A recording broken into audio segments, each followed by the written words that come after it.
বর্তমান সময়ে তামাকজাত দ্রব্য ও ধূমপান বিরোধী সচেতনতা বাড়লেও ধূমপানজনিত মৃত্যুর সংখ্যা ক্রমাগত বাড়ছে।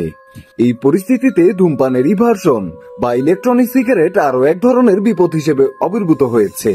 অনেকের কাছেই ইলেকট্রনিক সিগারেটগুলো একটু আধুনিক ও কুল মনে হতে পারে, কিন্তু এর ক্ষতিকর প্রভাবগুলো কম নয়। ইলেকট্রনিক সিগারেটগুলো জনপ্রিয়তার পেছনে অনেক কারণ রয়েছে।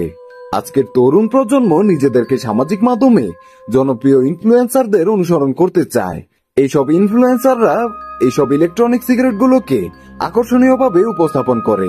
ফলস্বরূপ 15 থেকে 23 বছর বয়সী যুবকদের মধ্যে ই সিগারেটের সেবনের প্রবণতা বাড়ছে।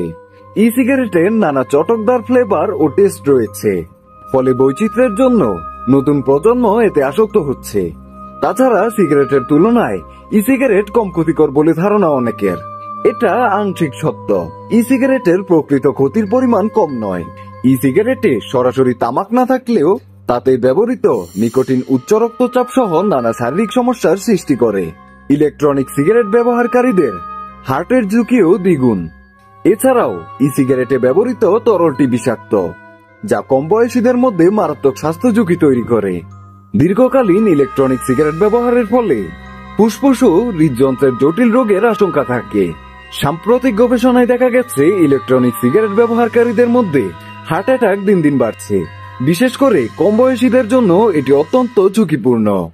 ইলেকট্রনিক সিগারেটে ব্যবহৃত প্লাস্টিকের পট ও অন্যান্য উপকরণ সহজে মাটিতে মেশে না, ফলে এটা পরিবেশ দূষণের কারণ হয়। ই সিগারেট ধূমপানের বিকল্প নয়, বরং এটি ধূমপানের আরেকটি আধুনিক রূপ, যা কম বেশি একই ক্ষতিকর প্রভাব ফেলে। তাই আমাদের সবার উচিত ইলেকট্রনিক সিগারেটের আসক্তি থেকে নিজেকে বিরত রাখা।